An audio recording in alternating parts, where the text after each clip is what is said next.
നിങ്ങളുടെ favourite shows ഇനി ഒരിക്കലും മിസ്സാവില്ല. ഇപ്പോൾ C5 കാണും നിങ്ങളുടെ ഫേവറേറ്റ് ഷോ തികച്ചും സൗജന്യമായി. മൈഥിലി, നിനക്ക് ആ ആഡ് ഫിലിമിൽ കയറി അഭിനയിച്ചാൽ എന്താ? 1,00,000 രൂപയാണ് റെമ്യൂണറേഷൻ. നീ വെറുതെ മണ്ടത്തരം പറയലേടാ. ആഡ് ഫിലിമിൽ അഭിനയിച്ച കാർത്തിക് അപ്പോ ആ വിവരം അറിയും. നമ്മളെ കണ്ടെത്തി പിടികൂടുകയും ചെയ്യും.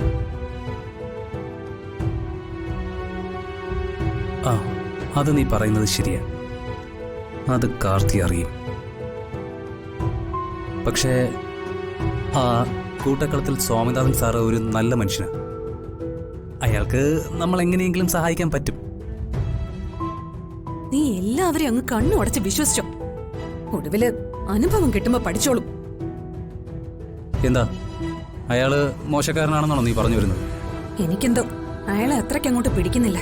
ഒരുമാതിരി പാറപ്പുറത്ത് ചിരട്ടിയിട്ട് വലിക്കുന്ന ശബ്ദവും ആ ചെങ്കണ്ണും. അയാളെ കാണുമ്പോ എനിക്ക് ഇരയെ വിഴുങ്ങാനെടുക്കുന്ന മുതലയാ ഓർമ്മ വരിക.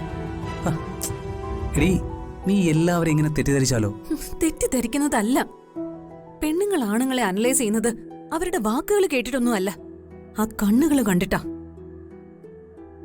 ഒരുത്തന്റെ കണ്ണുകൾ കണ്ടാൽ അറിയാം പെണ്ണിന്. ഇതൊന്നും നിന്നോട് പറഞ്ഞാൽ മനസ്സിലാവില്ല.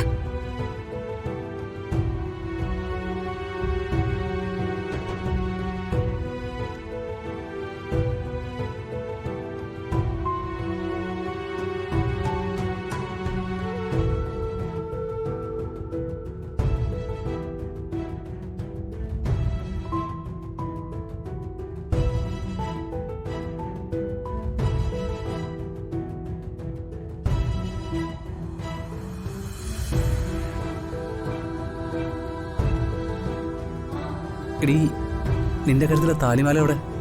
നമുക്കേ അതുകൂടി അങ്ങ് വിറ്റേക്കാം. അതൊന്നും വിൽക്കാൻ പറ്റില്ല. അത് എന്റെ കൈ തന്നെ ഇരിക്കട്ടെ. എന്തിന്? നല്ല കാലത്തിന്റെ അവശേഷിക്കുന്ന ഓർമ്മയല്ലേ, കിടക്കട്ടെ. നീ ഇപ്പോഴും അവനെ മറന്നിട്ടില്ല എന്ന് വ്യക്തം. കഴുത്തിലെ താലിയുടെ രൂപത്തിൽ അവനെ സൂക്ഷിച്ചിരിക്കുന്നു. മനസ്സിലും അവൻ തന്നെ. കമ്പയർ ചെയ്യുമ്പോഴല്ലേ വൈശാഖെ മനുഷ്യർ മനുഷ്യരെ കൂടുതൽ പഠിക്കുന്നത്. എന്തായാലും അവന്റെ കുഞ്ഞിനെ പ്രസവിച്ചവളല്ലേ ഞാൻ. ഞാനൊന്ന് ഉറങ്ങിയിട്ട് ദിവസങ്ങൾ എത്രയായി നിനക്കറിയോ? എന്റെ കുഞ്ഞിന്റെ കരച്ചില ഏത് നേരവും എന്റെ ഉള്ളിൽ അലയ്ക്കുന്നത്.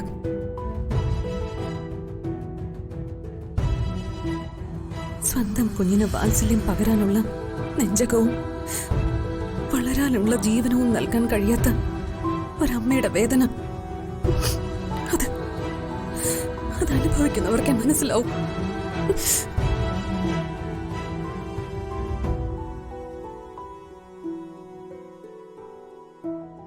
ഡൗൺലോഡ് ചെയ്യൂ C5 ആപ്പ്. കാണൂ എല്ലാ എപ്പിസോഡുകളും സൗജന്യമായി.